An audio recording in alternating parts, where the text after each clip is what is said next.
The hour of convening having arrived, all members of this house will please report to their assigned seats.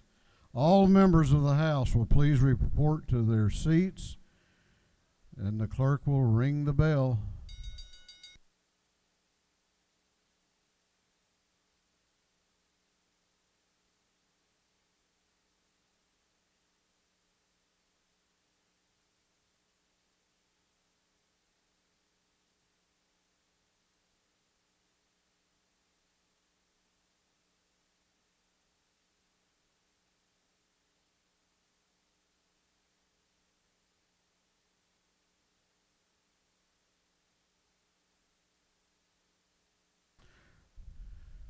We're going to have the morning roll call. All members present will please vote green to signify their presence in the chamber, and the clerk will unlock the machines.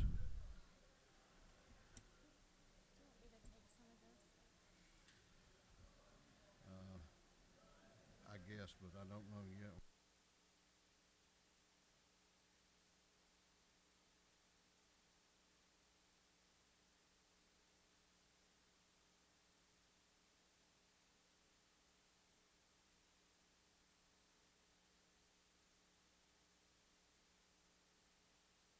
Have all members voted?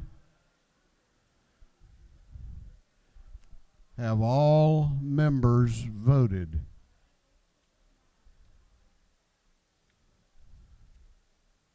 If so, the clerk will lock the machines.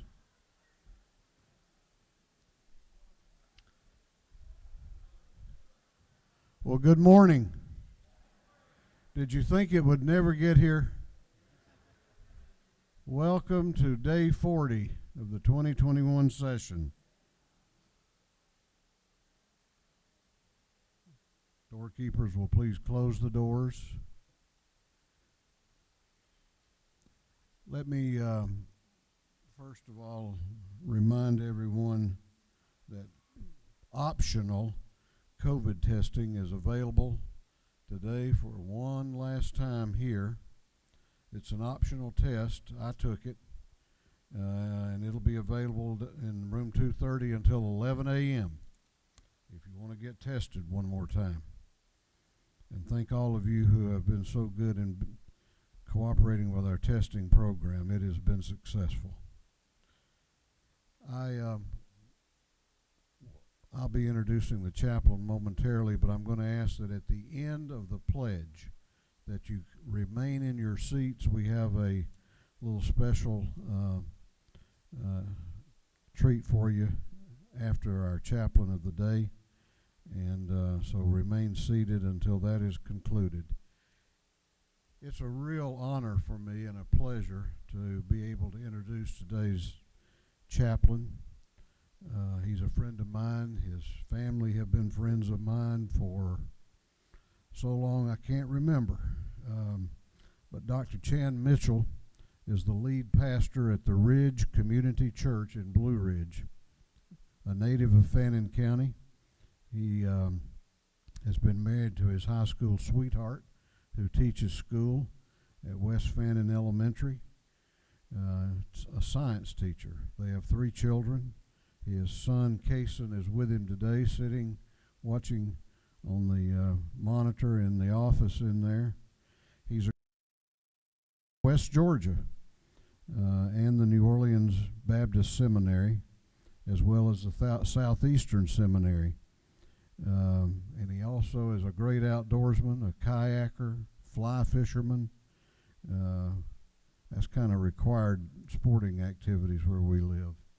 But he's done a tremendous job in our community, and the Ridge Community Church has grown and become a real force in the Blue Ridge and Fannin County area. And it's a real pleasure for me to introduce to you Dr. Chan Mitchell.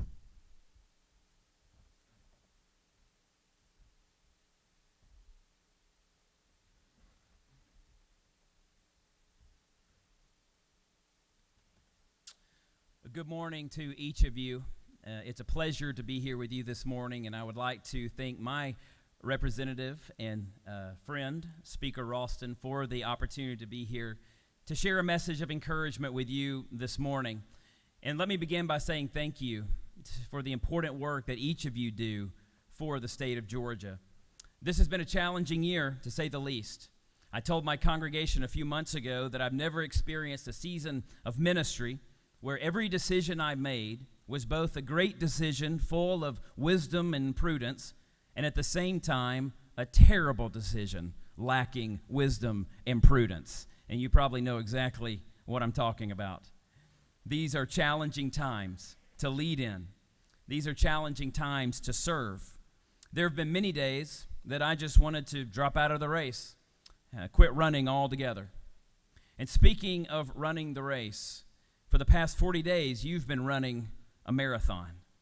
And today, you begin the last leg of that race. Today, you approach turn number 4, the home stretch. The finish line is hopefully in sight. A wonderful story comes from the 1968 Olympics about a marathon runner by the name of John Stephen Akhwari, who represented Tanzania. John Akhwari didn't win a medal that day at the Olympics. In fact, he didn't even come close. But through his defeat and through his pain, Akhwari came to represent something much more profound and enduring than just a shiny piece of metal or a place in the record books. The truth is, Akhwari was never likely to win the marathon. But if he had a chance, it was spoiled when he succumbed to leg cramps midway through the race. Not only that, but as the other runners jockeyed for position, Akhwari stumbled and fell to the ground, gashing his knee and crushing his shoulder against the pavement. Seeing his injuries, most observers would have assumed that Akhwari would have pulled out of the marathon and simply given up. Instead, after receiving minor medical attention, he returned to the course and he continued the race. His pace, of course, was now much slower than before, but his resolve was only growing stronger. And so he continued to move forward, one step at a time. And eventually, long after the first place winner had crossed the finish line, long after the gold, silver, and bronze medals had been presented, and long after most of the fans had left the stadium, Akhwari finally finished and crossed the finish line in last place. He was cheered on by a handful of spectators who had remained into the bitter end. And when he crossed the finish line, he was limping. His blood-soaked bandages were dangling from his injured knee, and he was completely and utterly exhausted. But when he was asked why he carried on, his response went down as one of the greatest quotes in sports history.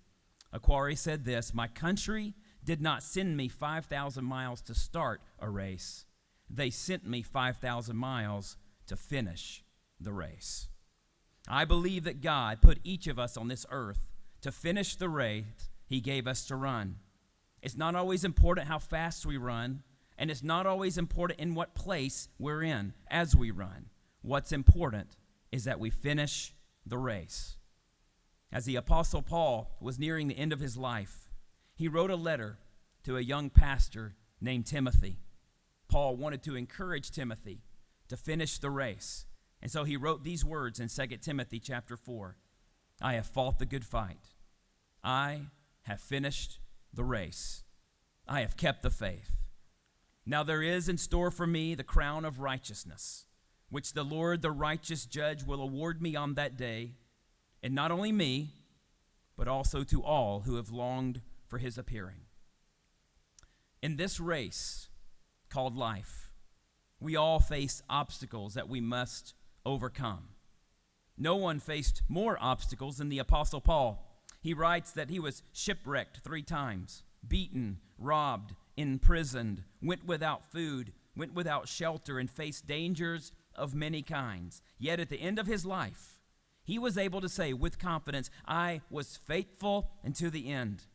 I kept the faith, and I finished strong." Now this past year, as a state and as a nation, we have overcome more obstacles than we can count or even remember. And even though there are still some before us, we overcame many of those obstacles together in unity. I'm certain over the past 40 days, there have been many obstacles that each of you have had to overcome together just to make it this far. And perhaps today, day 40 of this legislative session, you will face some of the most difficult obstacles yet. But today, you also will face the finish line. 40 days ago, you did not gather in this room to start a race. You gathered here to finish the race. And so today, I want to encourage you. Run the race that's set before you. Keep your eyes on the finish line and finish strong. And I'd like to say this in closing. A 1-mile run consists of 4 laps around a regulation track. The first lap is usually no problem, as the runner feels fresh and energetic. The second lap, not as fun, but tolerable. Then comes the lap the runner dreads the most, the infamous third lap. The problem with the third lap is that the runner begins to tire. His body aches, his heart races, his lungs labor. He might even begin to doubt and think of quitting. But if the runner can make it through the third lap and into the fourth, things will begin to change. On the fourth lap, the runner can see the finish line. He can hear the cheers of the crowd. He knows the race is almost finished. Suddenly, he can run faster. His arms pump even harder. He finds strength he didn't know that he had. He can cross the finish line. He can finish strong. As you run the final lap set before you today, I pray that you will keep your eyes on the finish line and that you together will finish strong, that your endurance, your leadership, and your love for this great state will sustain you until the very end. But I also pray that as we continue to run the race of life, that each of us will keep our eyes focused on the prize of Jesus Christ, the author and the finisher of our faith, so that one day we can all say together, as the Apostle Paul did, I have fought the good fight, I have finished the race, and I have kept the faith. Can we please pray together this morning? Dear Heavenly Father, I thank you for these who are gathered in this room today. Father, I thank you for the important work that they do every single day for the great people of the state of Georgia. Father, I know that they did not gather here 40 days just to start a race, but Father, they came here to finish something. And I pray today that you will bless them, Father, with added endurance, strength, patience to overcome any obstacle that might be before them today. And Father, finish strong the race that you have set before them today. Father, I also pray that each of us in our daily lives, that we fight the good fight. That, Father, we keep the faith every day, the best of our ability. And that, Father, one day, that we'll finish this race strong. And we look forward to that day when we'll hear from you, well done, good and faithful servant. And Father, may it bring honor and glory to your name. And we pray these things in Jesus Christ's name. Amen. Please join me at this time for the pledge. I pledge allegiance to the flag of the United States of America and to the republic for which it stands, one nation, under God, indivisible, with liberty and justice for all. Gene, if you want to step right here just to the past that chair, we have so little room up here, and I've got here. It is a honor for me now to present. We always try to do a little something special on day 1 and day 40, and in keeping with that tradition, we have with us today to sing the national anthem Ms. Courtney Werkheiser from Glenville, Georgia. And yes, she is the daughter of Chairman Bill Werkheiser, but after today, he will be known as Courtney's father and not Chairman Werkheiser. Courtney Werkheiser.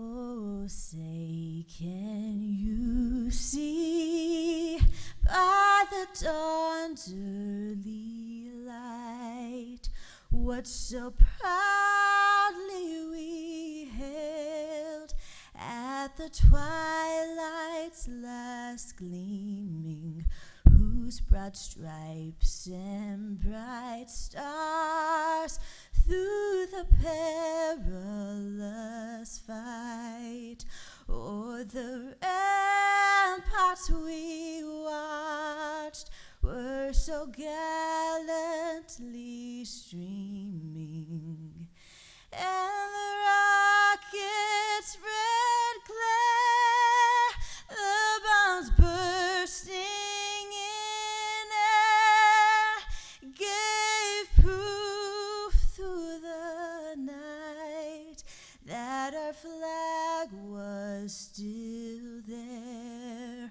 Oh, say does that star-spangled banner yet wave o'er the land of the free and the home of the brave?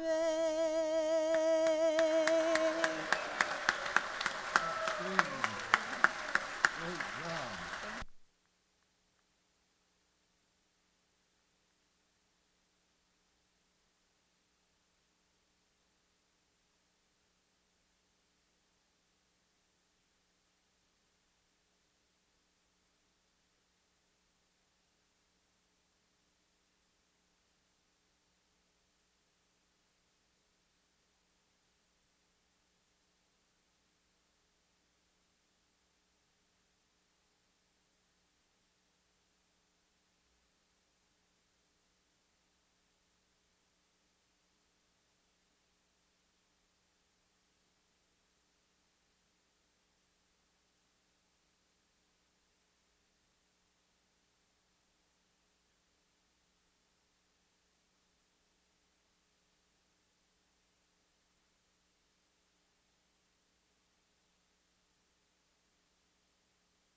Doorkeepers can unlock the doors.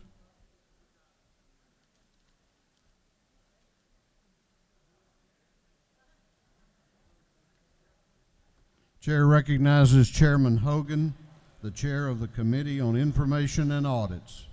Thank you, Mr. Speaker. Your Committee on Information and Audits has read the journal of the previous legislative day and have found it to be correct.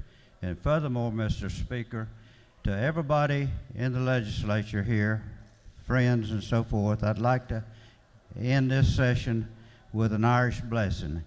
May the road rise to meet you and the wind always be at your back. May the sunshine warm your face and the rain fall soft upon your fields. And until we meet again, may God hold you in the hollow of his hand.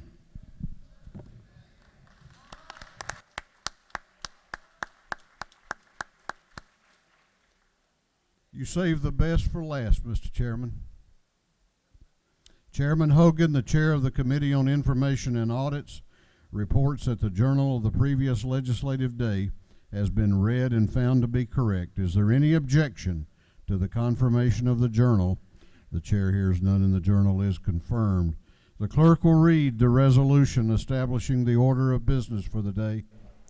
Mr. Burns, on the 59th, moves following being established as the order of business during the first part of the period. Unanimous consents. Introduction of bills and resolutions. First reading and reference of House bills and resolutions. Second reading of bills and resolutions. Reports of standing committees. Third reading and passage of uncontested local bills and resolutions. First reading and reference of Senate bills and resolutions. Morning orders.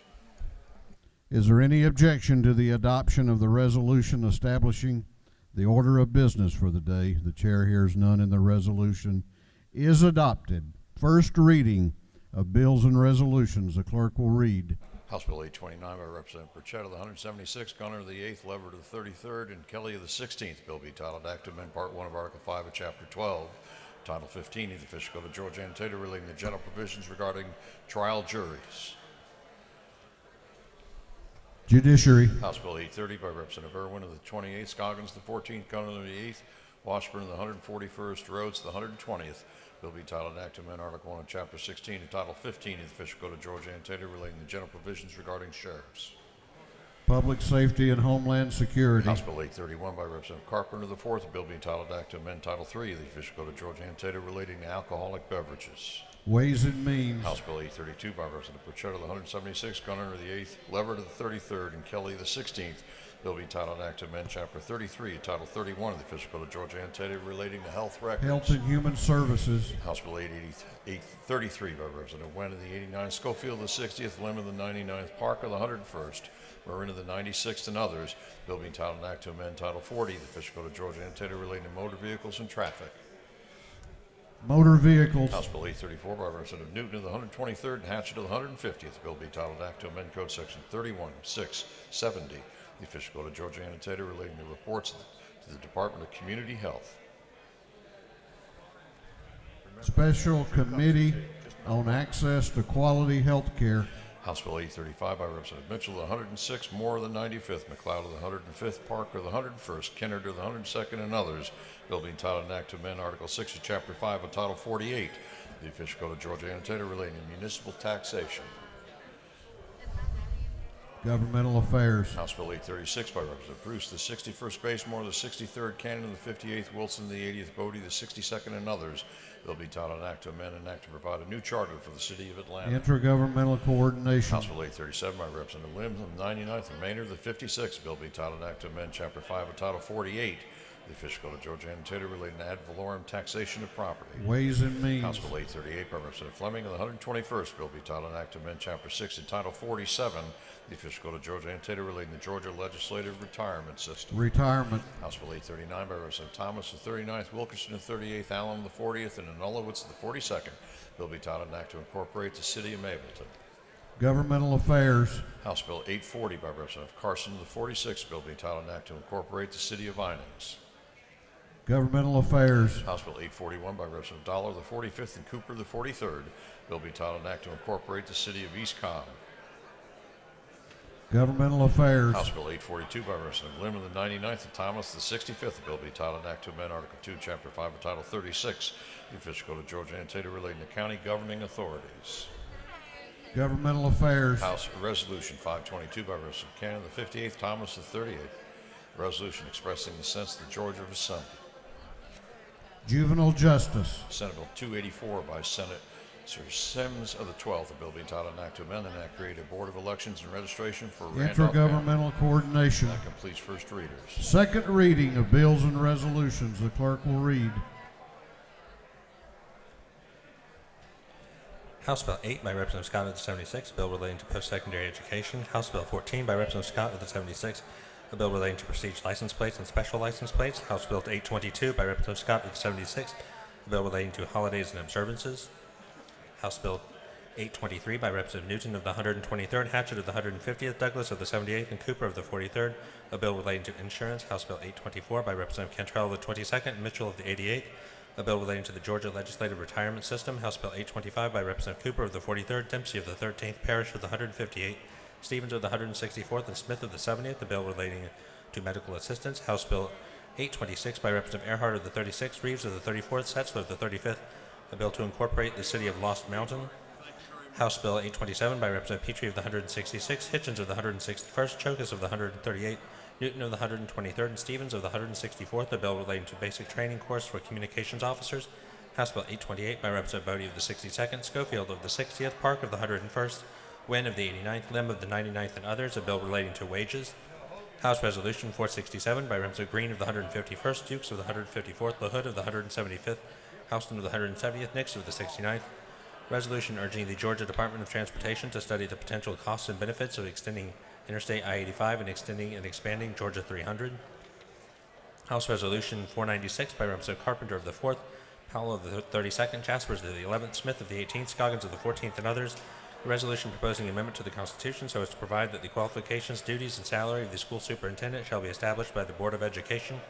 House Resolution 528 by Representative Saines of the 180th, Houston of the 170th, Kirby of the 114th, Werkheiser of the 157th, Stevens of the 164th, and others. Resolution creating the House Study Committee on Geographical Distribution of State Employee Workforce. 3 second readers. Reports of standing committees, the clerk will read. Representative Jan Tankersley, the 160th District Chairman of the Committee on Intergovernmental Coordination Local, submitted the following report from the Speaker of the Committee on Intergovernmental Coordination Locals and in consideration the following bills in the House and the Senate. Instructed me to report the same back to the House with the following recommendations. House Bill 782 do pass, Senate Bill 300 do pass, Senate Bill 302 do pass, Senate Bill 304 do pass, Senate Bill 306 do pass, Senate Bill 307 do pass, Senate Bill 305 do pass. Respectfully submitted, Representative Jan Tankersley, 160th District Chairman. Representative Chuck Upstration, 104th District Chairman of the Committee on Judiciary, submitted the following report. Mr. Speaker, the Committee on Judiciary has had in consideration the following bills of the Senate. It's instructed me to report the same back to the House following recommendations. Senate Bill 120 do pass by committee substitute. Respectfully submitted, Representative Chuck Upstration, the 104th District Chairman. Representative Alan Powell, the 32nd District Chairman of the Committee on Regulated Industries, submitted the following report. Mr. Speaker, the Committee on Regulated Industries is in consideration the following resolution to the House and instructed me to report the same back to the House following recommendations. House Resolution 427 do pass. Respectfully submitted, Representative Alan Powell of the 32nd District Chairman. That completes the reading of reports of standing committees. All right, we're going on now to the local calendar. We're going on to the local calendar. One bill on the local calendar relates to homestead exemption and requires a recorded 2/3 roll call vote for passage. Third reading and passage of uncontested local bills. What purpose does Chairman Gerald Green rise? To make a motion, State your motion. I move that Senate Bill 305 be removed from the local calendar and returned to the Intergovernmental Coordination Committee. Clerk will read a caption. Senate Bill 305 by Senator Berkeley, 11th, Early County. Senate Bill 305 provides a homestead exemption from Early County school district taxes. On the chairman's motion that Senate Bill 305 be removed from the local calendar and recommitted to the Intergovernmental Coordination Calendar, is there objection? Chair hears none, and it is so ordered. If there is no objection, we will vote on the remaining bills on the local calendar as a whole with a recorded vote. Hearing none, it is so ordered. The clerk will read the local calendar. House Bill 782 by Representative Mallow of the 163rd, Chatham County. Senate Bill 300 by Senator Hickman of the 4th, Tattnall County. Senate Bill 302 by Senator Walker of the 20th, Pulaski County. Senate Bill 304 by Senator Kennedy of the 18th, Peach County. Senate Bill 306 by Senator Jones of the 10th, Henry County. Senate Bill 307 by Senator Walker of the 20th, Pulaski County.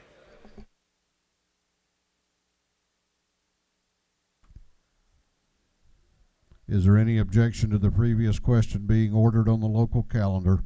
The chair hears none. The previous question is ordered. Is there any objection to agreeing to the report of the committee, which was favorable to the passage of the bills?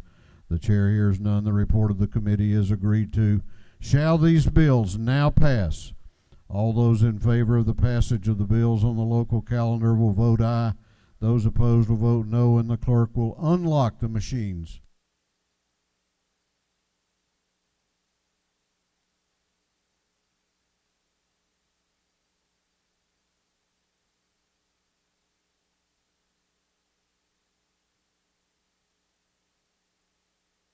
Have all members voted? Have all members voted? If so, the clerk will lock the machine on the passage of the bills on the local calendar. The ayes are 134, the nays are 16. Each of these bills, having received the requisite constitutional majority, are therefore passed.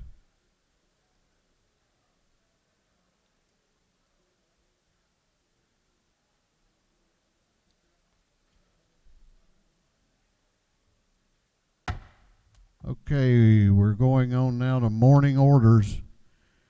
We have a number of morning orders today.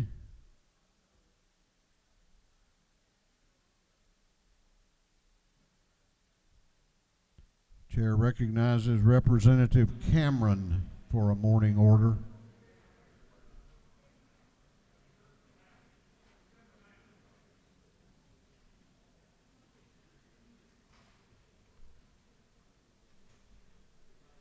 Chair recognizes Chairman Mathiak for a morning order.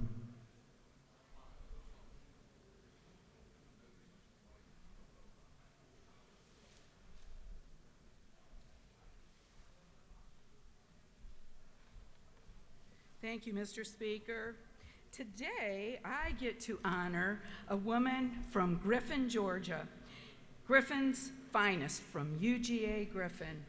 Naomi Chapman Woodruff was the first woman scientist at the Griffin Experiment Station.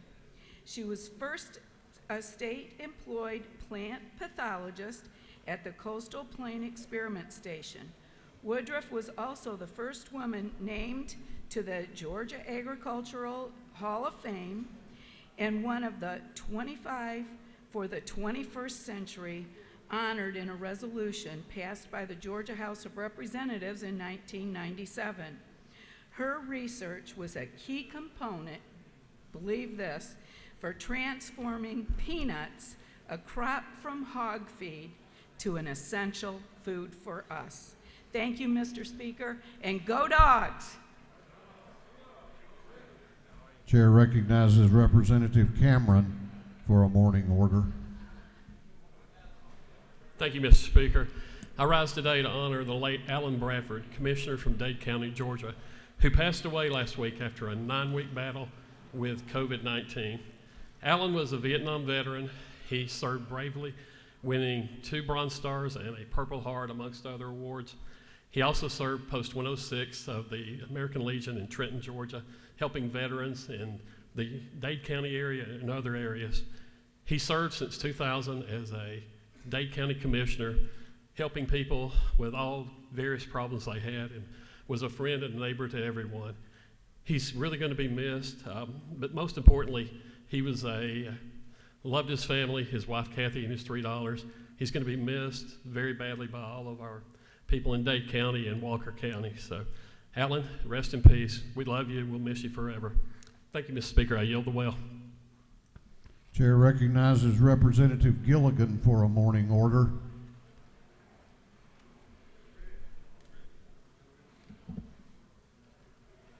Thank you, Mr. Speaker and colleagues. Happy Sine Die. This has been quite a momentous year. I started out the year voting against our nominee for Speaker, and this morning I would like to thank David Ralston for his leadership during this tumultuous session. Here are just a few of the things that we have either already accomplished or hope to accomplish before we adjourn today. Election integrity, legislation that expands the hours that the polls are open and provides more transparency in the overall process. If we get it through, patients will not be denied access to a family member or a legal representative when they are in the hospital or nursing home situation. Homeschooled students will be able to participate in extracurricular activities. We named this in memory of Dexter Mosley and in honor of his 6 children. Adoption will be even easier to do here in the state, which will help more of our foster children get into permanent loving homes. If we can do it today, Gracie's Law will make it illegal to discriminate against an organ transplant recipient due to a physical or mental disability. Simon's Law will require a doctor to get the parental consent before they can put a do not resuscitate order on a minor child.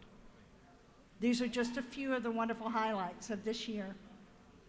The beauty of serving in this body is knowing that one day and on one issue, we can have full-throated debate and yet still work together on those issues that unite us. So please join me right now in thanking Speaker David Ralston for maintaining order when the temperatures rise and for helping us do great things for the state of Georgia and her citizens.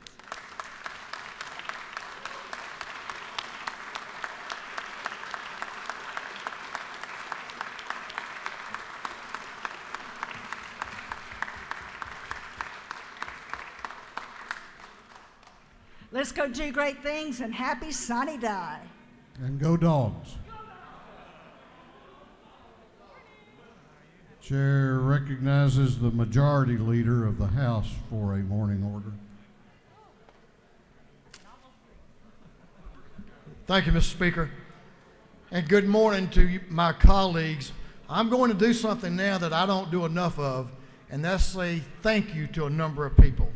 Today, on our final day of session, I rise to express our House's appreciation for the work done over the past few months by Georgia Tech. The test that we have taken this session was developed in-house by researchers from Georgia Tech and the Georgia Tech Research Institute. During the session, Georgia Tech performed over 11,000 individual tests for us. This is in addition to the over 230,000 tests Georgia Tech has performed on its campus since it rolled out its testing program in August of 2020. During session, Georgia Tech identified 75 positive COVID cases, enabling the timely detection of the virus to prevent community spread and keep our members and staff and the public safe. Thank you to Georgia Tech and Mike Shannon, Alex Ortiz, Julianne Williamson, Calder Childs, Morgan McCombs. Also, thank you to Northeast Georgia Health System and especially to Deb Bailey for its assistance in helping us execute this testing program.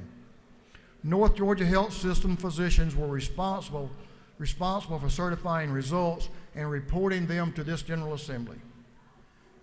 One of our own, who does many things for us, but thank you especially to Keith Williams in the Speaker's office, who handled the day-to-day implementation of the testing program and made the phone calls necessary to those who tested positive. I'm sure it wasn't a fun job, Keith, but his work kept us all safe this session. Finally, thank you, our members, my colleagues. Without our members' commitment to this program and each other's safety, this would not have been possible. Thank you for doing what was necessary to keep us all safe while still faithfully representing our communities and conducting the people's business. Thank you, Mr. Speaker. Thank you, my colleagues. I yield the well. I want to thank you, Mr. Leader, for giving a shout out to Keith Williams. And I want y'all to recognize him. He has, with all he's had to do to keep me straight, he has ran this testing program to perfection. And he has a doctor's smock that we tried to get him to wear in here today, and he wouldn't wear it. But give Keith a big hand. The testing czar.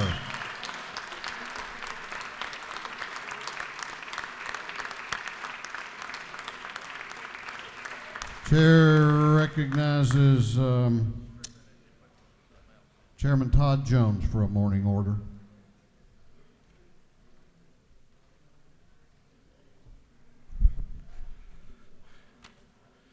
Members, atrocity, un-American. These are the words we heard from our president about the elections bill. I thought it was some type of joke. Did he not read it? Did his staff not take the time? Did his staff not take the time to brief him?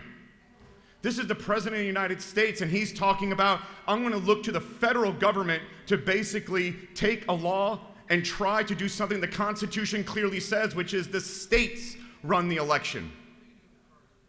Well, if I have an opportunity to sit down with the president, it's going to be this: sir, take that surgical scalpel and look at your home state. Your home state has a lot to improve on access, on ease. Early voting, that doesn't exist in Delaware. You know how many number of early voting days you get in Delaware? 0. The big 0. What about absentee? Do you have to provide an excuse? Yes, you do. But the one that really shocked me was this. Can you imagine you're about to vote, you're sitting at the precinct, you've given your identification, and suddenly they announce your name out loud. You turn and say, why did you just announce my name?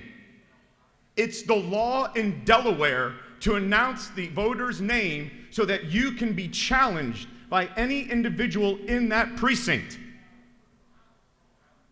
And during primaries, they do you the favor of not just announcing your name, but announcing your party.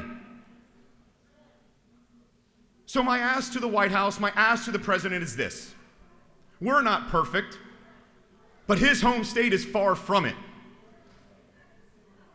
And the second thing I'd like to talk to you about, I was going to talk about Jamie Dimon, chairman of Chase, born and raised in New York, and a proud New Yorker who says our vote, our bill is restrictive, it's suppressive, it's oppressive. But yet, tell me this, Mr. Dimon, and now I'm going to add in Mr. Ed Bastian from Delta.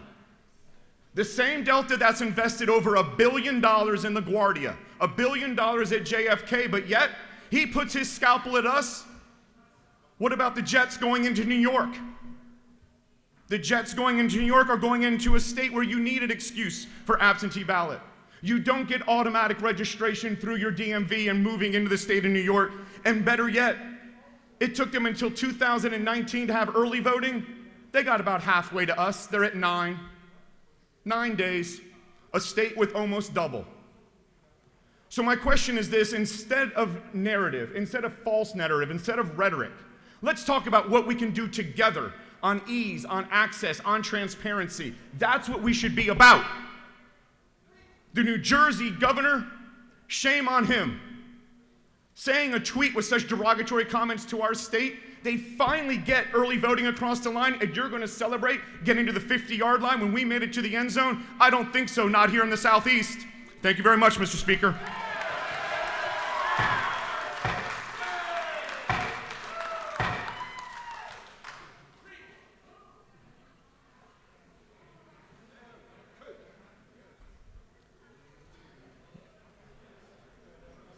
The rule about cheering and applause and conducting a pep rally atmosphere applies regardless of party in this chamber.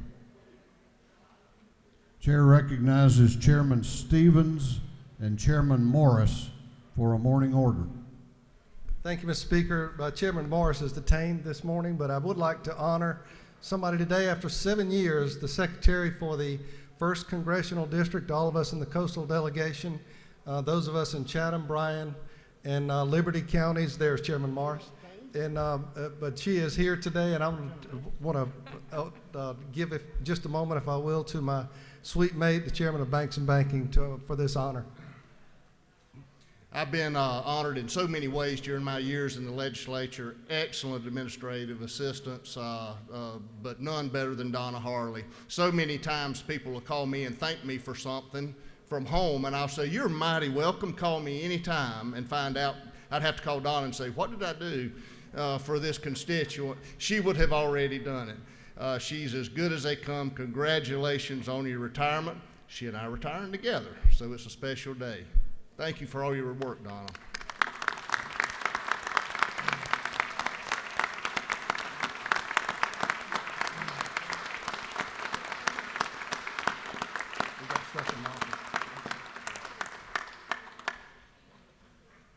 All right, here's what we're going to do. The time for morning orders has expired, but we are going to have another morning order period later in the day, and I will give you plenty of notice. Those of you we didn't reach, we're going to try to get everybody in today that has signed up now. So if you've signed up, you're not going to be reached right now, but we will come back to you. Chair's going to ask every House member to please be seated. Please take your seats.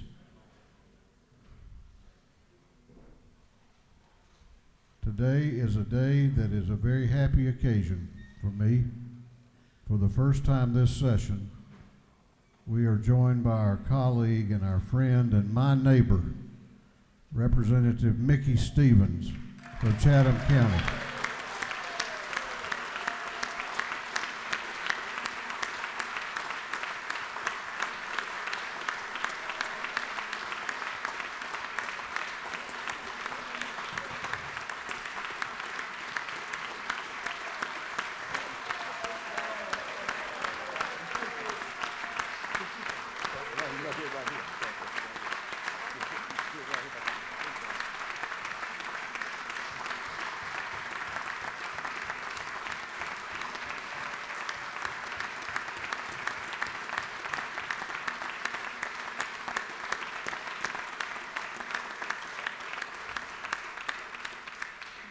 The chair is going to recognize at this time the spouse of Representative Mickey Stevens, Ms. Gloria Stevens, who will bring us a few words. Ms. Stevens.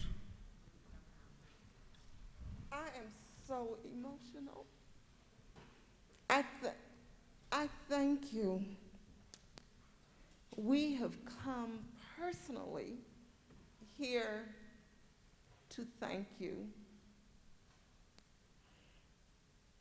I'm Gloria Stevens, wife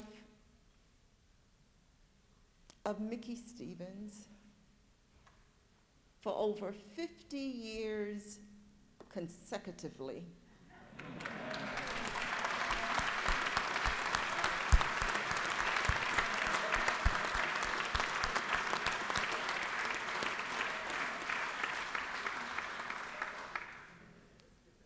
We are eternally grateful for this opportunity this morning to personally thank you for your immeasurable support, the efficacious prayers, and the tons of care and love we have inspirationally felt each and every day of Mickey's illness.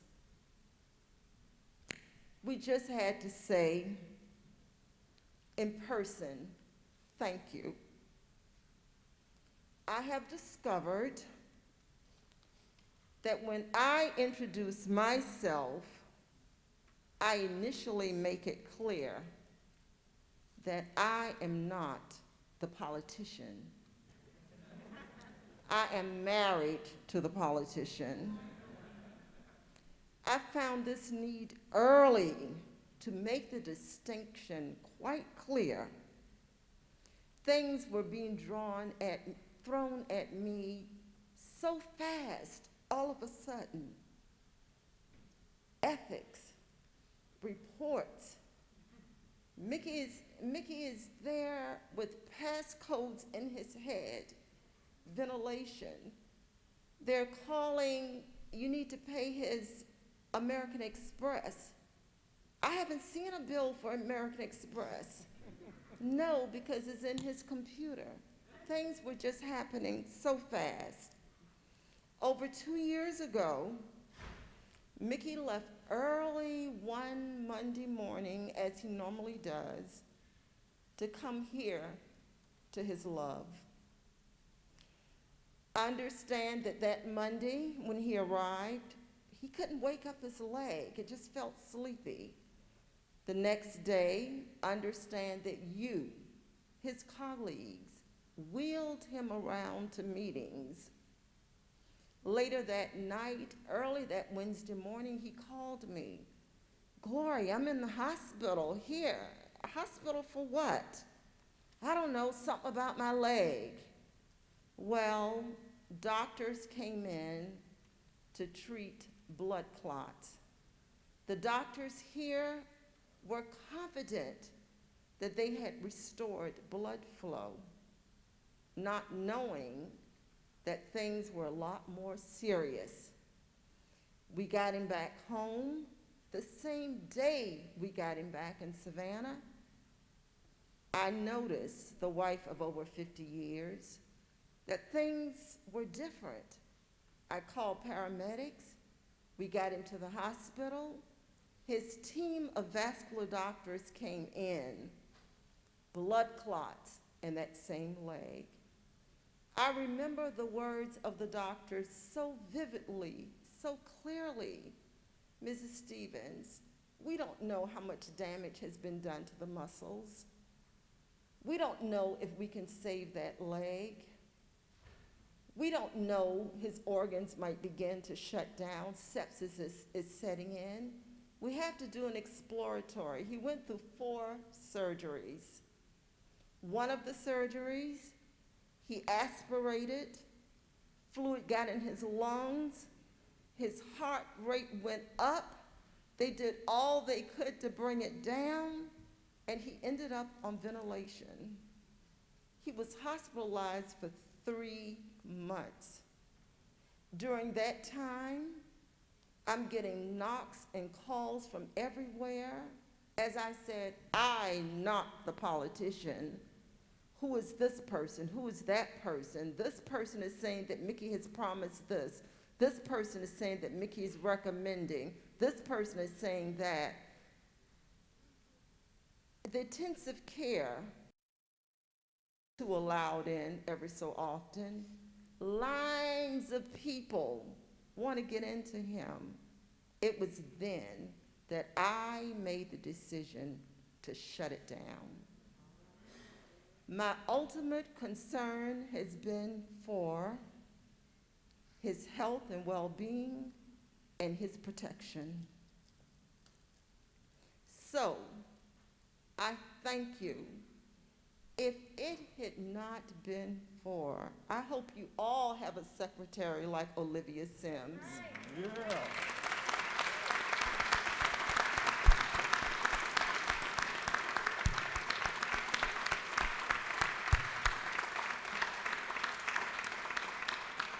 I hope you all get the care and concern from the Speaker's office as we have.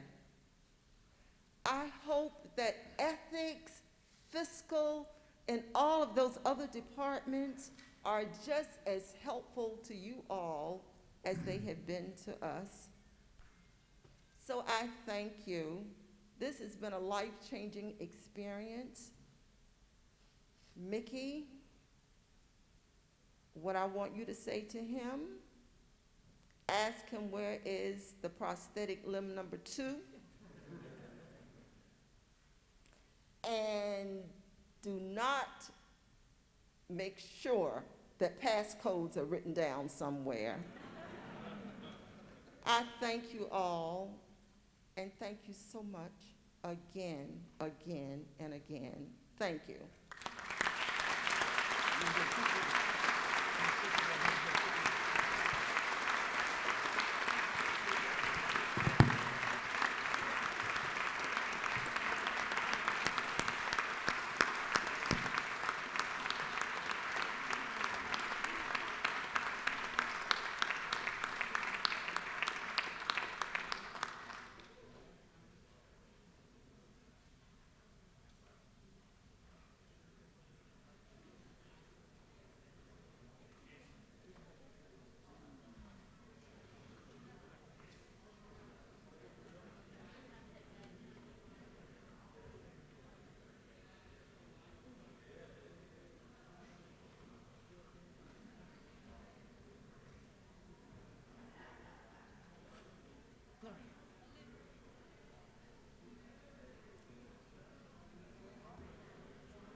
House will be at ease for a couple, 3 minutes.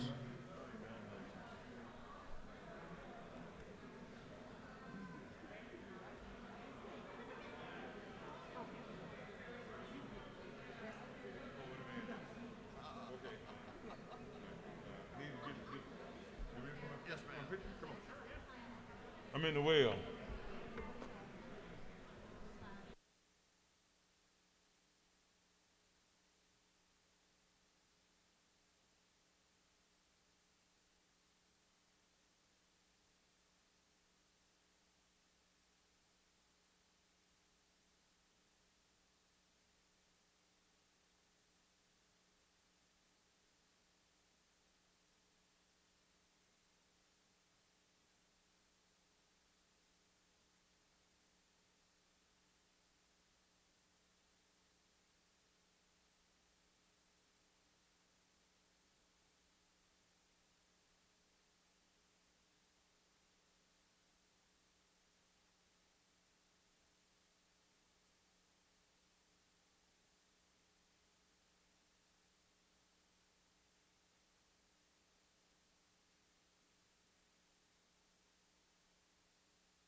All right, House will come back to order. House will come back to order. We are going on to the rules calendar.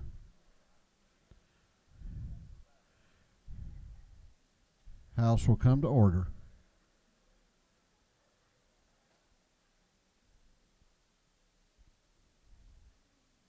Clerk will read the caption to Senate Bill 27. Senate Bill 27 by Senator Thompson of the 14th, Kirkpatrick of the 32nd, Dugan of the 30th, Hatchett of the 50th, Huffstetler of the 52nd, and others, be entitled an act to amend Code Section 43-14-15 of the Official Code of Georgia annotated relating to certain military certifications that entitle persons to obtain certain professional licenses. This bill having referred to the Committee on Regulated Industries, that committee recommends that this bill do pass. Chair recognizes Chairman Heath Clark to present the bill. Thank you, Mr. Speaker. Colleagues, I have Senate Bill 27 before you today. This is exactly like House Bill 68 that passed earlier this session unanimously. This bill simply allows for military members who are transitioning out of the military to use some of the training and certifications they got while in the military to apply towards a private sector professional license. Currently, it's 180 days. This will extend the time that they could pursue the private practice license to 2 years. There's also allows for some discretion with the licensing boards if there's some extenuating medical circumstances to go beyond the 2 years if necessary for certain individuals. And with that, Mr. Speaker, that's the bill, and I'll yield for any questions.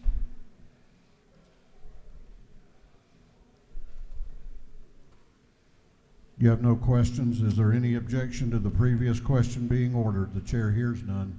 The previous question is ordered. Is there any objection to agreeing to the report of the committee, which was favorable to the passage of the bill? The chair hears none. The report of the committee is agreed to. Shall this bill now pass? All those in favor of the passage of the bill will vote aye. Those opposed will vote no. And the clerk will unlock the machines. Doug's going to get some language drafted up that kind of gives us some options to talk about.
Have all members voted? Have all members voted? If so, the clerk will lock the machine on the passage of Senate Bill 27. The ayes are 155, the nays are 0. This bill, having received the requisite constitutional majority, is therefore passed. What purpose does the Majority Caucus Whip, Representative Kelly, rise? Mr. Speaker, I move that we recommit Senate Bill 164, Senate Bill 46, and Senate Bill 256 back to rules. Clerk will read the captions.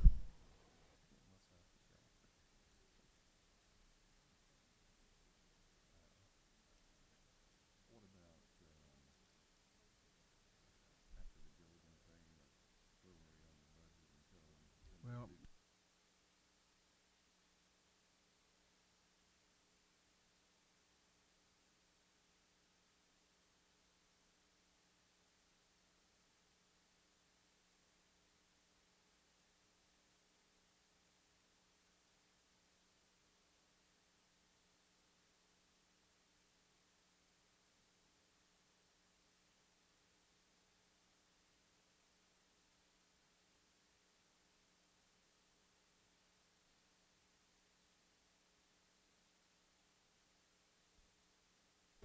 Senate Bill 46 by Senator Burke of the 11th, Watson the 1st, Hatchett the 50th, Miller the 49th, Kirkpatrick the 32nd, being titled an act to amend Title 31 of the Fiscal Code of Georgia annotated relating to health, so as to authorize certain medical personnel to administer vaccines during public health emergencies.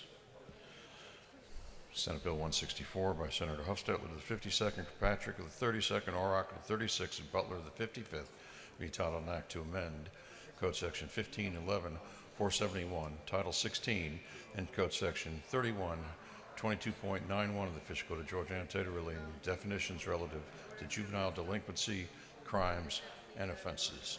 Senate Bill 256 by Senator Burke of the 11th, Gucci the 51st, Watson the 1st, Kirkpatrick the 32nd, Hofstadter the 52nd, and others. Be titled an act to amend Title 12, Code Section 1612.4, Code Section 1911.9, Chapter 2 of Title 26, Title 31, and Code Section 43.18.75 of the Fiscal Code of Georgia annotated relating to conservation and natural resources. On the gentleman's motion that Senate Bills 46, 256, and 164 be recommitted to the rules calendar, is there objection? Is there objection? The chair hears none, and it is so ordered.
Okay, we're back on the rules calendar.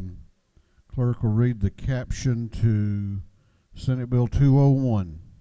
Senate Bill 201 by Senator Hufstetler, the 52nd to be entitled an act to amend Article 2, Chapter 2, Title 48 of the official code of Georgia Annotated relating to the administration of revenue and taxation so as to require financial institutions to provide certain information related to delinquent taxpayers to the Department of Revenue. This bill having referred to the Committee on Ways and Means, that committee recommends that this bill do pass by Rules Committee substitute. Chair recognizes Representative Williamson to present the bill.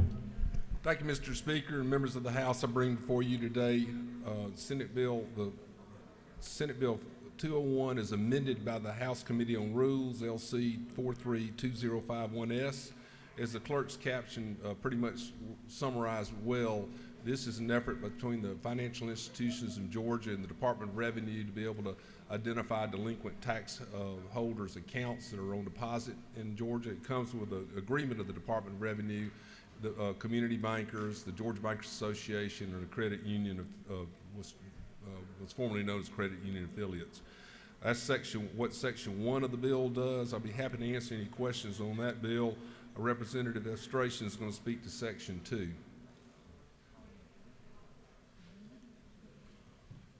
You have no questions. Thank you. I'll yield to Representative Estration. Chair recognizes Chairman Elstration to speak to the bill.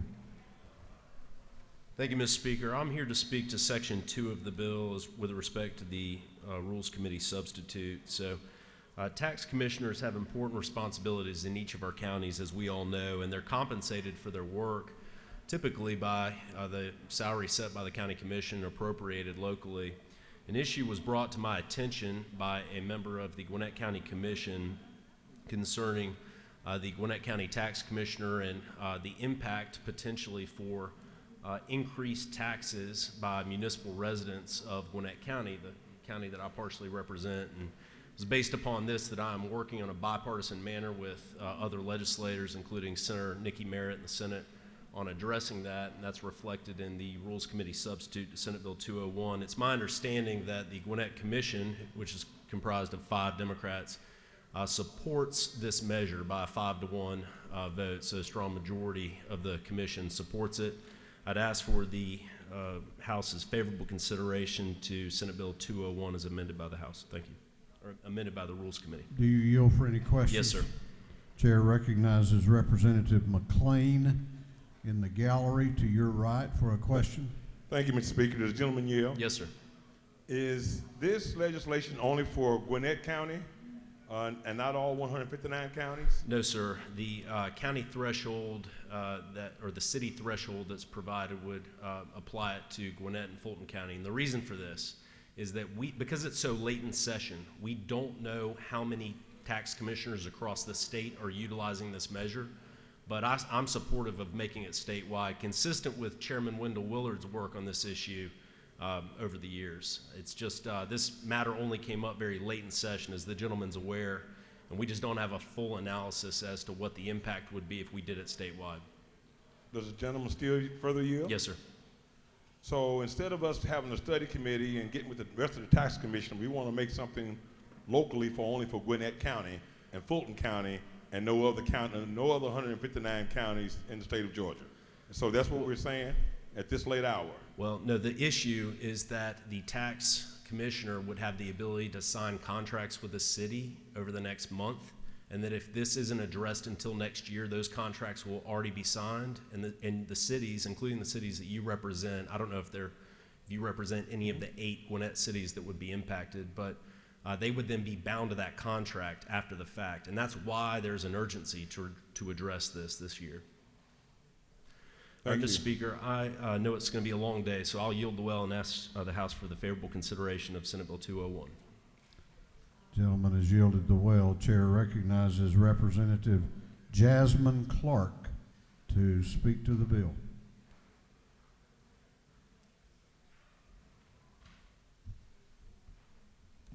Thank you, Mr. Speaker.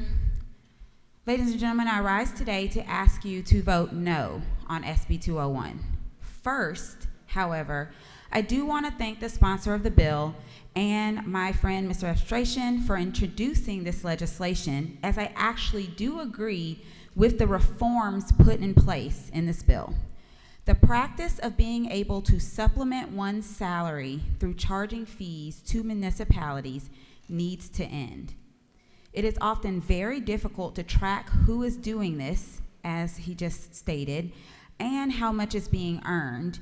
However, the ability to do this is unique to Georgia among states in the Southeast.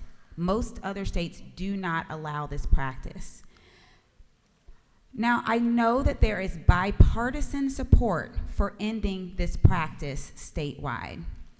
Currently, there are at least 49 county tax commissioners, or 1/3 of the counties in this state, that are able to supplement their salary using this practice. Of the 49 commissioners, 13 are Democratic and 36 are Republican, showing that this is a bipartisan issue that needs to be fixed across the board. It is for that reason that I have concerns about SB 201. Section 2, subsection 3A, lines 114 through 116, was craftily written so as to only apply to 2 counties. 2 counties out of 49 counties that do this practice. 2 counties out of 159 counties in the state of Georgia.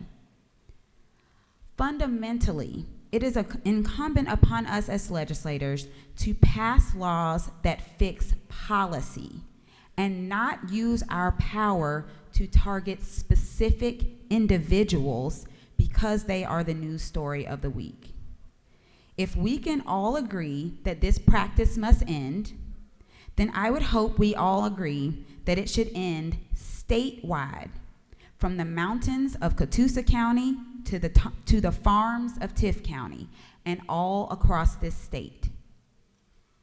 Let's fix this for the entire state and get Georgia on board with the rest of the states by ending this practice for all, instead of using legislation and using our power as legislators to target only a few counties out of the many counties that do this.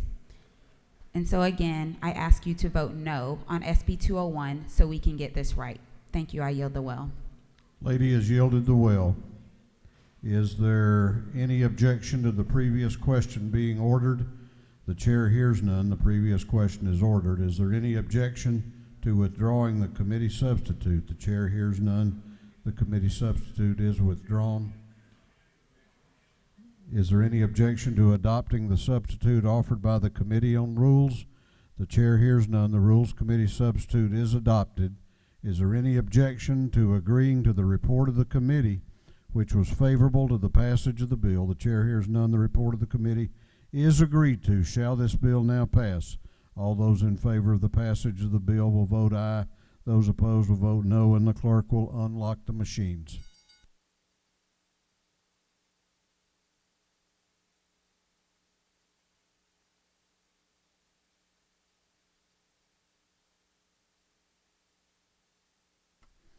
What purpose does Representative McLean rise?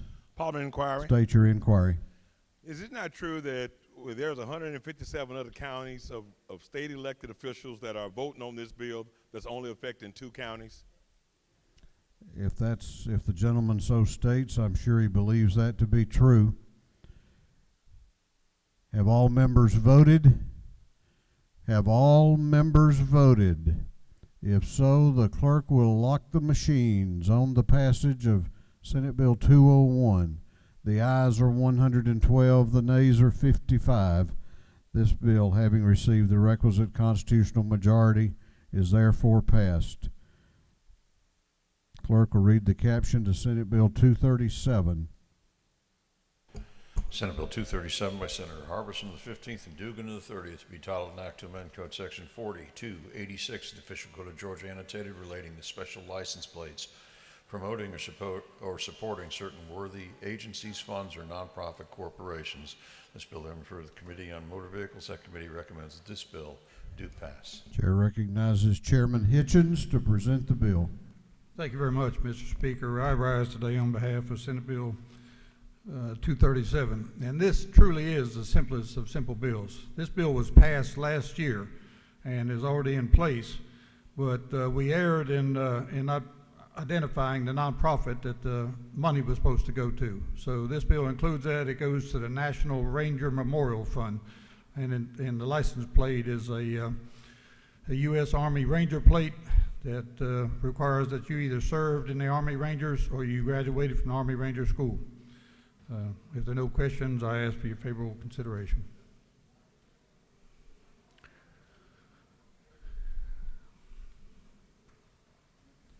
Do you yield for a question? Certainly, Mr. Speaker. Chair recognizes Representative Cannon to your left for a question. Thank you. Do you yield? I yield. How much does this license plate cost, as I asked the other day when we didn't get an answer for that? Do you know how much this one costs? No, I don't. The other one didn't cost anything. This one, just like the plates for the University of Georgia and all the other colleges and universities and all the other nonprofits, has a specified amount of money, and I don't know what it is, but all the extra money beyond what it costs the state to administer this program goes into a nonprofit fund, which in this case is the U.S. Army Ranger Memorial Fund. It's a standard fee. Do you further yield? I yield. Chair recognizes Representative Brad Thomas in the gallery to your left for a question. I want to thank you for bringing this bill. One of my best friends is an Army Ranger, and I can tell you that it doesn't matter how much that plate costs. They were willing to give our lives for us and the rights to the freedoms that we have. Thank you very much, and you have my support and vote. Well, Senator Gooch carried this bill last year, and he's from Dahlonega, where the Army Ranger Mountaineering School is located, and I live adjacent to Savannah, where the 1st Battalion, 75th Ranger Regiment for the East Coast is located, that are the first people when there's trouble, that they're loaded on airplanes and sent to the trouble spot, and many of them reside in my district. Do you further yield? I certainly didn't think we were going to get a lot of questions on this one, but I yield. The longer you stay, the more you get. Chair recognizes Representative Earhart to your right for a question. Thank you, Chairman Hitchens. Is it not true that my father and brother both were Army Rangers and served our country faithfully for many years? I'm sure if that's what the lady says, she's very knowledgeable. And further inquiry? Is it also not true that any measure in support of our U.S. Army Rangers is a good thing in support of them and their families? Well, they're a special group, and I know a lot of them, and I used to take my children down to Hunter Army Airfield when they come back from an exercise or a mission. They fly along the runway and they all jump, and they grew up watching that. And I used to be the XO of Coast Guard Reserve Unit Air Station Savannah, and my office was right adjacent to the Army Rangers, and I met a lot of them, had a lot of friends there. So. Do you further? I yield the well.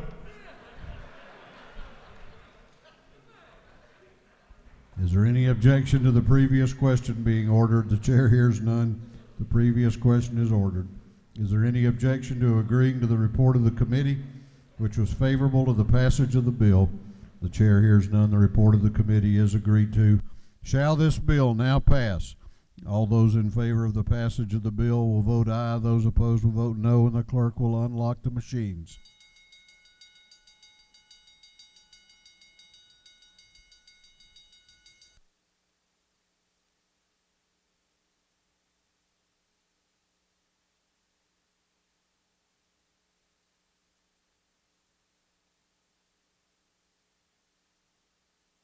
Have all members voted? Have all members voted? If so, the clerk will lock the machine on the passage of Senate Bill 237. The ayes are 170, the nays are 0. This bill, having received the requisite constitutional majority, is therefore passed.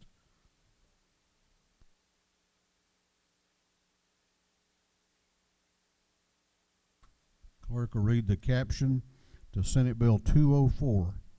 Senate Bill 204 by Senator Tippins, the 37th, Sims, the 12th, Miller, the 49th, Butler, the 55th, Dugan, the 30th, and others, be titled Act to Amend Chapter 4, Title 20, of the Official Code of Georgia annotated relating to vocational, technical, and adult education, so as to provide for the State Board of Technical College System of Georgia to award high school diplomas. This bill having referred to the Committee on Higher Education. That committee recommends that this bill do pass by Rules Committee substitute. Chair recognizes Chairman Martin to present the bill. Thank you, Mr. Speaker. Ladies and gentlemen, the first thing I want to make note of, this does come to us today by Rules Committee substitute, but to my members of the House Higher Education Committee, the only changes that you find in the substitute and the bill you passed out of committee is subsections were numbered incorrectly on line 162, 202, 212, and 215. So there is no material change to the bill. It has the exact same line numbers. In fact, all but those 4 lines have the exact same code. You can match it line for line. What this bill does, sponsored by Senator Lindsey Tippins, the chairman of the Senate Higher Ed Committee, does is it seeks to create a pilot program that will run for 5 years, be done in the technical college system, to allow individuals in the adult area and minors that leave high school to get their high school degree. It would allow TCSG to award a high school degree, not just a GED, as these individuals complete their work for certification and their other technical education. So that's what this bill simply does. I can go through it section by section, but it is, as we pass it unanimously out of House Higher Ed, this gives our young people and some young adults an opportunity to get that degree, which is important to them as they go through life, sometimes more important than just a GED. So, Mr. Speaker, I'll answer questions about specifics of the bill, but due to the time in the day, I will belay going through You've the got a entire couple bill. of questions if you care to yield. I will take them rather than going through the entire bill. Yes, sir. Chair recognizes Representative Al Williams to your left for a question. Thank you, Mr. Speaker. Will the gentleman yield? Yes, sir. There are many, many good parts to this bill, but my problem is, and would you explain the possibility at 16 of people dropping out of a traditional high school to enter into this program? Will it be a drain?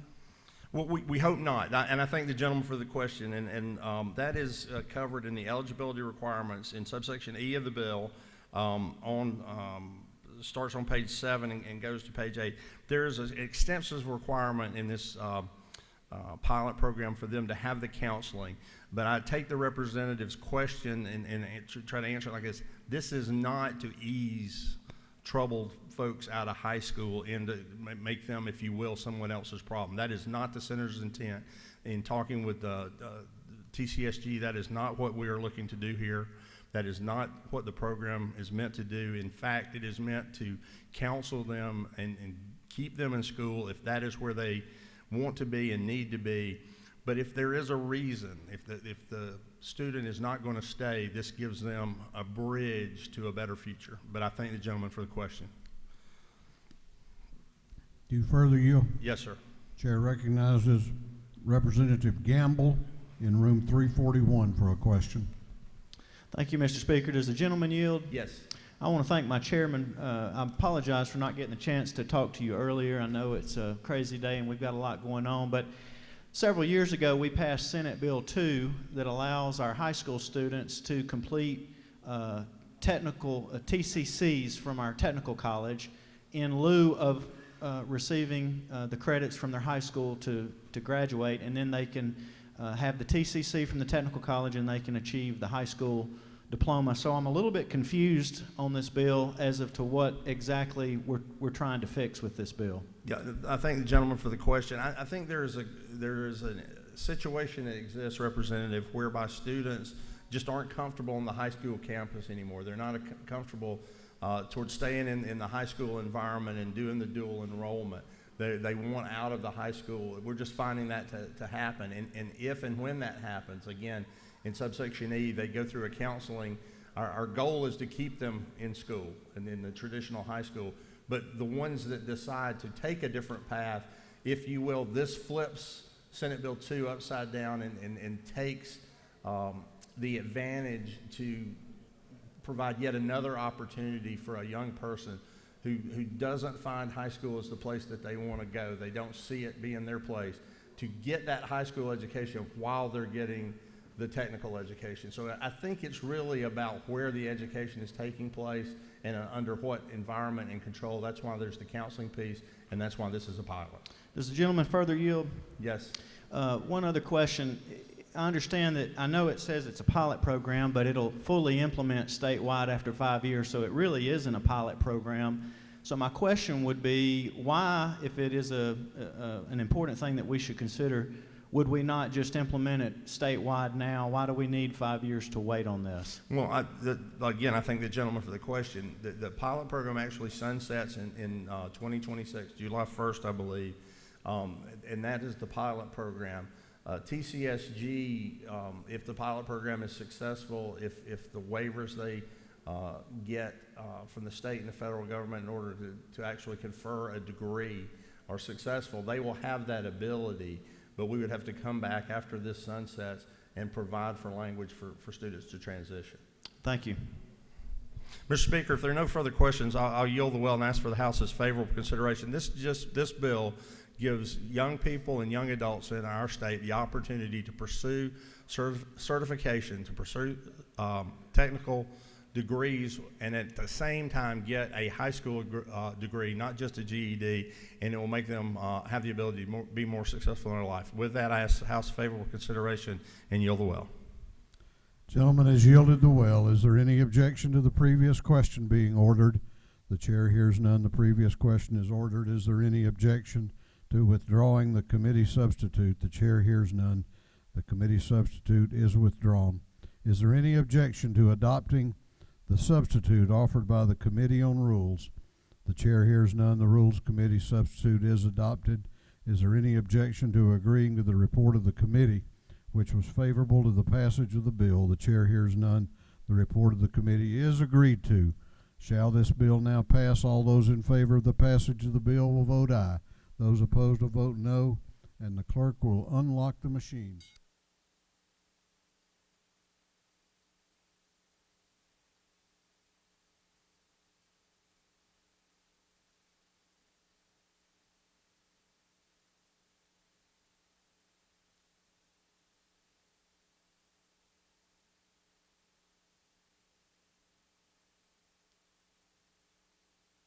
What purpose does Representative Camp rise? Parliamentary inquiry. State your inquiry. Is it not true that by allowing students to get their diplomas while getting technical education, this would allow more students to be more gainfully employed, thus making more money over their lifetimes? I think the lady is very correct in that statement. Have all members voted? Have all members voted?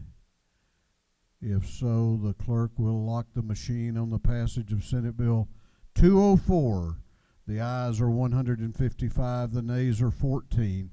This bill, having received the requisite constitutional majority, is therefore passed.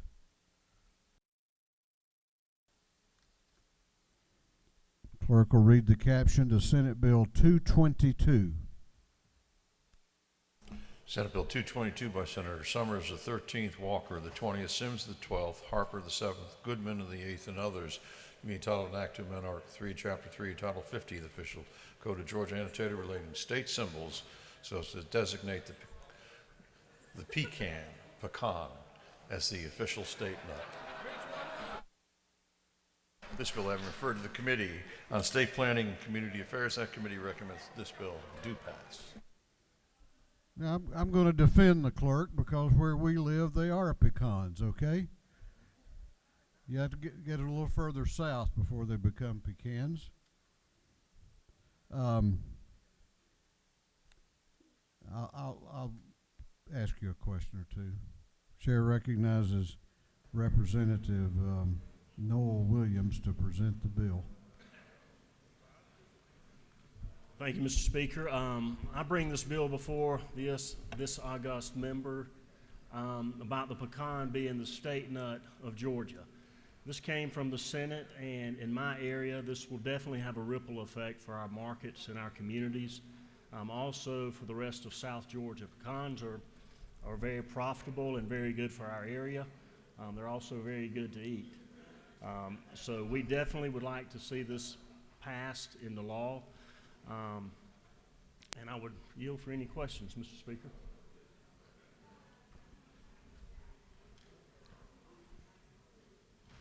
I have a question, but I don't know that I'm going to ask it.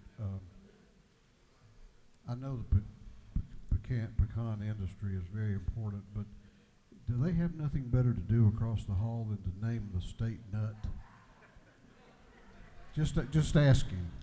Well, Mr. Speaker, I believe it's Georgia grown and the marketing that helps our area and our community. You know, we had a hurricane that came through that destroyed I do a bunch remember. of pecans. I toured the damage of the pecan trees. And this will help our community and Okay. definitely impact the markets. All right, well, you've got about 7 or 8 questions. Do you yield? I'll yield for a couple, Mr. Speaker. Chair recognizes Representative Anulowitz to your left for a question. Does the gentleman yield? I do. Is it not true that my beloved father, Bob Lippincott, grew up on a farm that has a beautiful pecan grove? If the lady so speaks, I know she knows what she's talking about. Does the gentleman further yield? I do. Is it not further true that if I were to bake a pie for any members of this esteemed body, it would be a pecan pie? Yes, ma'am, and I believe the speaker would like that as well. Thank you, sir. Thank you.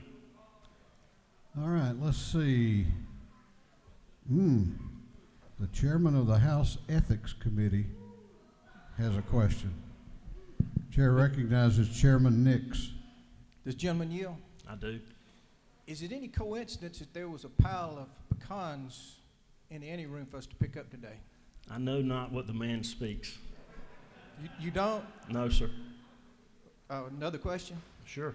Could that be considered a bribe? No, sir. I like the pecans. I actually got a couple of bags of them, so thank you. I'll take one more, Mr. Speaker. All right, now we got the House Ways and Means Chairman wanting to weigh in.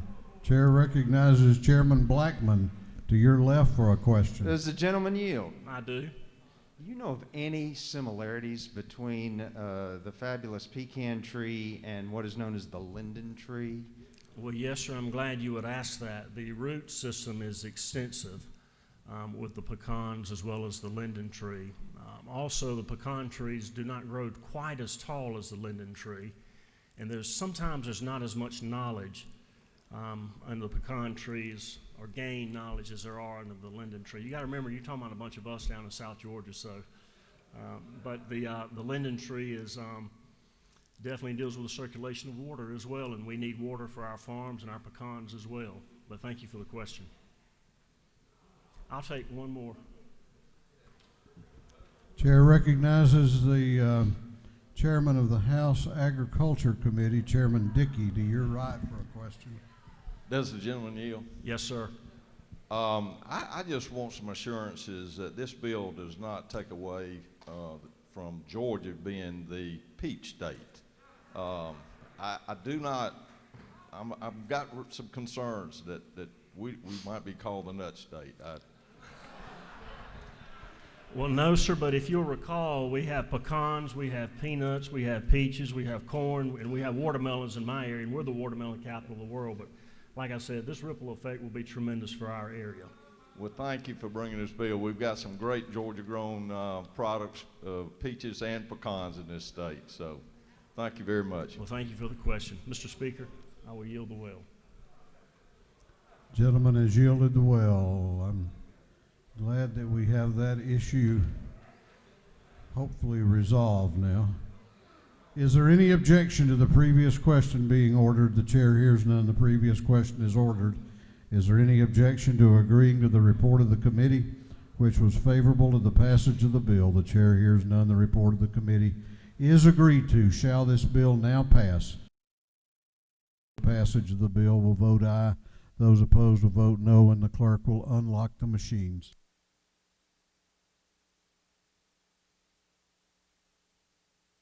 What purpose does Chairman Barr arise? Parliamentary inquiry. State your inquiry. Is it not true, Mr. Speaker, that some in this body would have preferred that the official nut of the state be the chamber across the hall?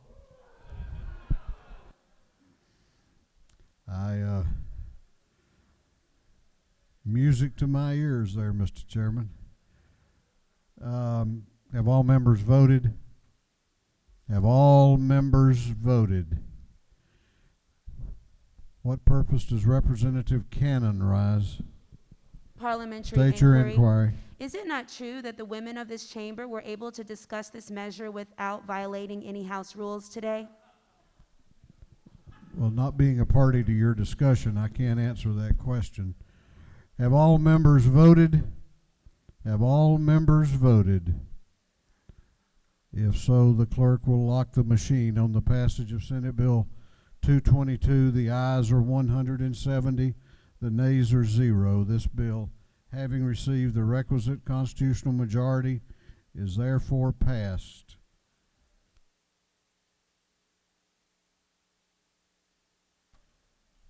Chair recognizes Chairman Ed Setzler for a motion.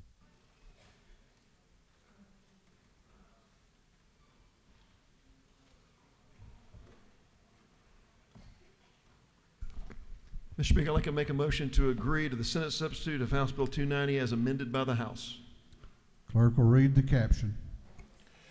House Bill 290 by Representative Setzler, the 35th, Newton of the 123rd, Hatch of the 150th, to be titled an Act to amend Article 1 of Chapter 7, Title 31, the official code of Georgia annotated relating to regulation of hospitals and related institutions, so as to prohibit hospitals and nursing homes from instituting any policy during a declared public health emergency that limits patients' abilities to be visited. Chair recognizes Chairman Setzler to explain the Senate substitute and the House amendment. Thank you, Mr. Speaker. Ladies and gentlemen of the House, as we recall from a few weeks back, HB 290 is a patient representation bill. The circumstances in which patients in hospitals and residents in long-term care facilities have next of kin. What we're sending back to the Senate is the House version with some amendments that were defined in the Senate and were brought to us by the hospital community during the Senate debate. There's 6 of them. I'll go through them very quickly, then Mr. Speaker, be glad to take questions. First one was just an administrative change, managing definitions, that was brought to us by council. That's evident on line 35. It's just a strike to make the languages, make the definitions consistent. Line 53, we clarified that the rules for access for representatives would be in printed form and be made available in the facilities. Line 65, we changed the language in-person physical contact to in-person contact, clarifying, simplifying, and again, still ensuring that the representatives have access and that patients have access to a representative, but eliminates any confusion about what that would mean. Lines 80 and 81, we added at the request of some of the hospitals, in particular Grady, asked us about burn units. The places in which there's an exception to this kind of in-person contact, we added burn units, and we added emergency psychiatric patients as circumstances which would be treated separately and could be, at the direction of a physician, prohibit this in-person contact. Because again, burn units, you're in a very, very secure immunocompromised condition. Hospitals brought to us on our side. We believe the language had included it, but we were just very clear. There can be no confusion now that burn units are not included, and people with violent emergency psychiatric conditions. Again, brought to us by the hospitals, and we've been listening throughout the process. Down below, Mr. Chairman, or Mr. Speaker, on 83 and 84, we took the 48-hour delay of this access to any length of medical necessity. So if a physician, upon medical necessity, determines that a person can't have access because there's a medical necessity, we took the limitation of that duration off. As long as the medical necessity exists, that prohibition for in-person access could continue, again, as long as medical necessity can be demonstrated by the attending physician. again, brought to us by the hospitals and the care facilities. And we're trying to manage this balance very carefully, and we think that's the right balance as we move this forward to the Senate. Lastly, Mr. Speaker, on line 103, there were some concerns about the tort structure. What this bill does, it clarifies simply. This HB 290 cannot lead to any financial lawsuits against hospitals, long-term care facilities of any kind. We made this change.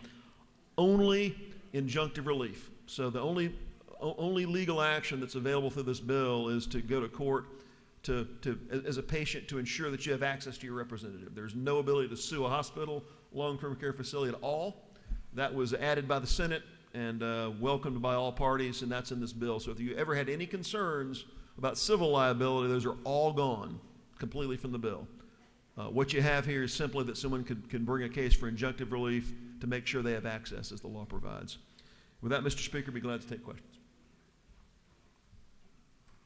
Do you yield for questions? Yes, sir.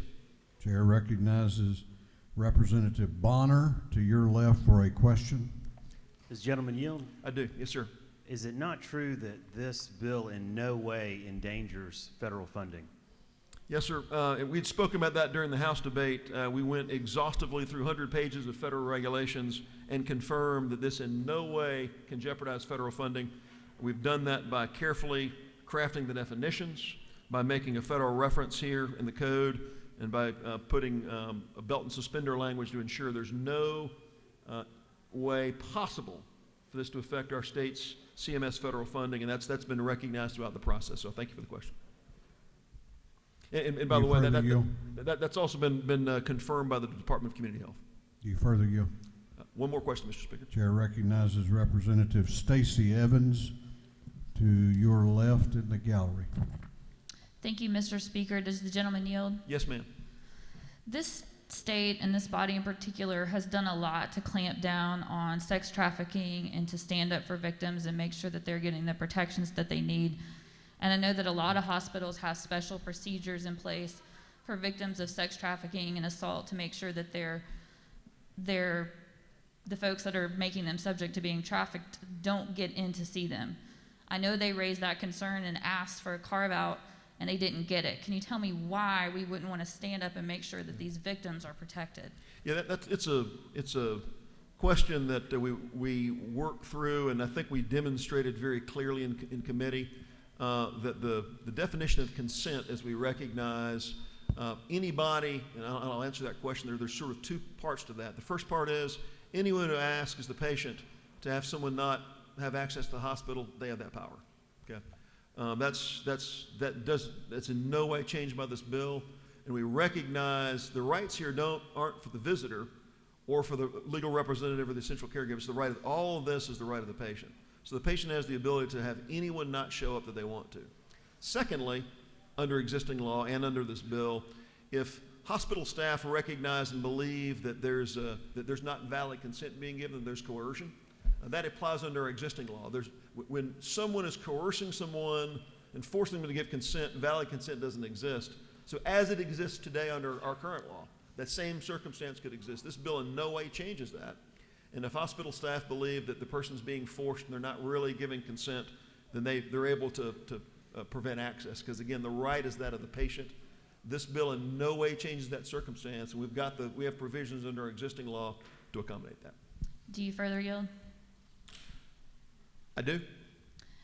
A lot of victims of sex trafficking are young, and they're scared and they're vulnerable, and the hospitals being able to step in for them and make a no visitor policy is power for them. Now we are in a situation, is it not true, that we are going to make the victim make the call to limit visitors when they may not be in a state of mind to do that.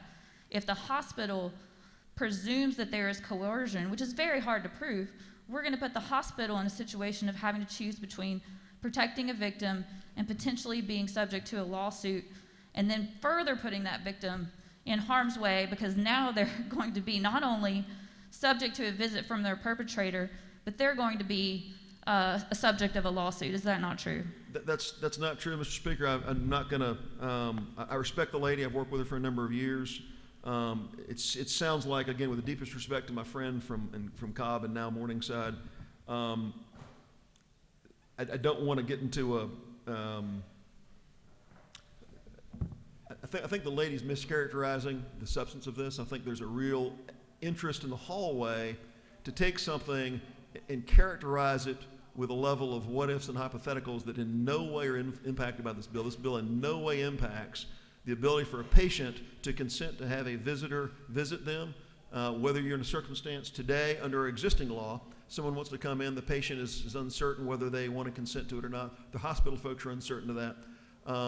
This bill doesn't change that. I think you're trying to, again, I don't want to say that it's a non-substantive answer or non-substantive question, but this bill does not change that. What this bill does do is it gives patients the opportunity to be seen by a legal representative who advocates for them.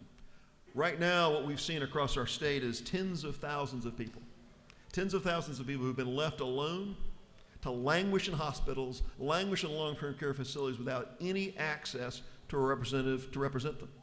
Federal regulation, Mr. Speaker, and I'm wrapping up here, federal regulation clearly recognizes it's the state's province to define the role of the legal representative, and in doing that, gives people the opportunity, if they're laying in a hospital bed, to have someone who knows them, to see them, help assess their circumstances, and advocate on their behalf. When laying in a hospital bed in a compromised position, they oftentimes are unable to advocate for themselves. So appreciate the questions on this. I think we found in debate that many of the hypotheticals were kind of thrown out as hand grenades, weren't valid. And with that, Mr. Speaker, I'll take one more question. One more? One more, Mr. Speaker. Chair recognizes Chairman Newton to your right for a question. Thank you, Mr. Speaker. Will the gentleman yield? I do. Isn't it true that just earlier today we saw a beloved fellow representative who was here with some family members who, I think I heard correctly, spent 3 months in the hospital, but standing right next to him was his legal representative, who I think was a tiger on his behalf. And wouldn't that have been horrible if he had been denied that legal representative, that one person to fight for him, and might even his life have been much different? I think we had in living flesh in our own body one of our own members. In fact, our own member's legal next of kin, his representative, his wife of 50 years, that said her ability to stand there and help advocate for him had a big impact on. This was not part of the debate until it was lived out before us this morning, so I appreciate the question. And I would say, Mr. Speaker, to leave in the minds of others, not only has it affected our own members profoundly in these last couple years, but Children's Healthcare of Atlanta, serving our young people here in the metro area, have in essence been living the HB 290 conditions for the last year. Throughout this entire pandemic, legal representatives have been able to stand by the patients and children's because they're young, they're kids. They're 14, they're 4, they're 5, they're 10. Procedures are in place to have legal representatives to be able to advocate for people in the hospitals here in Atlanta. It's happened throughout this pandemic. If you're 14 and can have a legal representative, why can't you have one if you're 24 or 64 or 84? House Bill 290 gives you the ability to do that. And with that, Mr. Speaker, I would urge your favorable consideration of the motion. Okay, there is an amendment, a House amendment. It is Amendment AM 33, 1976. Is there any objection to the adoption of the House amendment? There is an objection. Does the gentleman move? Gentleman moves. Question before this House is on the adoption of the Setzler Amendment, AM 33, 1976. All those in favor of the amendment, of adopting the amendment, will vote aye. Those opposed will vote no, and the clerk will unlock the machines. What purpose does Representative Evans rise? Parliamentary inquiry. State your inquiry. Isn't it true that the speaker in the well spent a lot of time talking about how we carved out specific exceptions to make sure that we were protecting patients in the burn unit? And isn't it true that I'm offended that we could not extend the same courtesy and protection to victims of sex trafficking? If the lady so states, what purpose does Chairman Setzler rise? Parliamentary inquiry, Mr. State Speaker. your inquiry. Isn't it true that in no way did we sidestep that issue? We took that issue on head on. we consider it carefully both in the committee in the House and in the Senate and recognized that the provisions of this bill accommodated that adequately, and it is a mischaracterization of this bill. It's an attack on something based on a false premise. If the gentleman so states. What purpose does Chairman Oliver rise? Parliamentary inquiry. State your inquiry. Isn't it true, sir, that I am always extra careful when the Senate claims to be entering into the tort reform area? And in this bill as described by the chairman, a person could enter the hospital for the purpose of visiting a loved one, violate every security protocols, do direct injury to the loved one, which happens in hospitals and care facilities out of very strange dynamics. And the hospital would have no liability of any kind for injury done to that hospital under this proposal of tort reform set forth? If the lady so states, I'm sure she believes that to be true. All right, have all members voted? Have all members voted? If so, the clerk will lock the machine on the adoption of the amendment, AM 33, 1976. The ayes are 97, the nays are 73, and the amendment has been adopted. On the gentleman's motion that the House agree to the Senate substitute to House Bill 290 as amended by this House, all those in favor will vote aye. Those opposed will vote no, and the clerk will unlock the machine.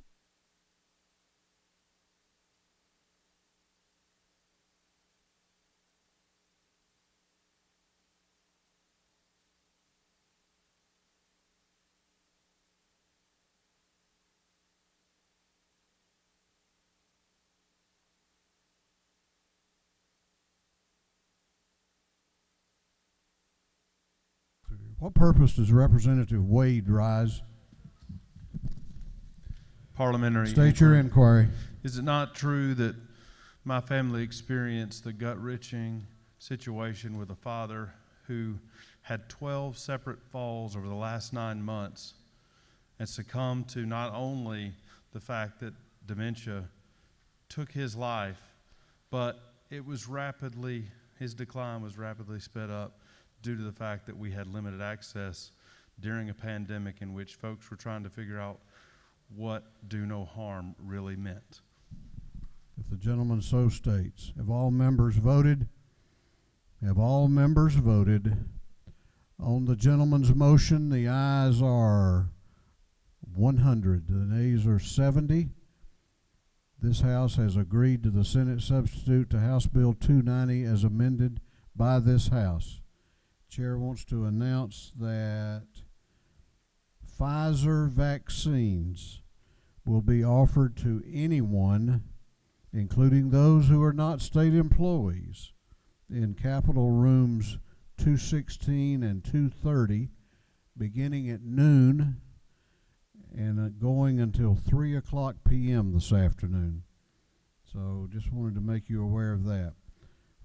Chair recognizes Chairman Ron Stevens for an announcement. He waives.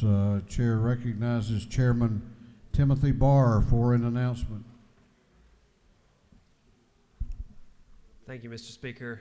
Lunch will be served to the Code Revision Committee. Lunch for the Code Revision Committee in 403 Capitol upon adjournment. Thank you. Chair recognizes Chairman Mitchell, Chair of the Minority Caucus, for an announcement. Thank you, Mr. Speaker. Lunch will be provided for the Democratic Caucus in room 216. No meeting is scheduled at this time. Just lunch in 216. Thank you, Mr. Speaker.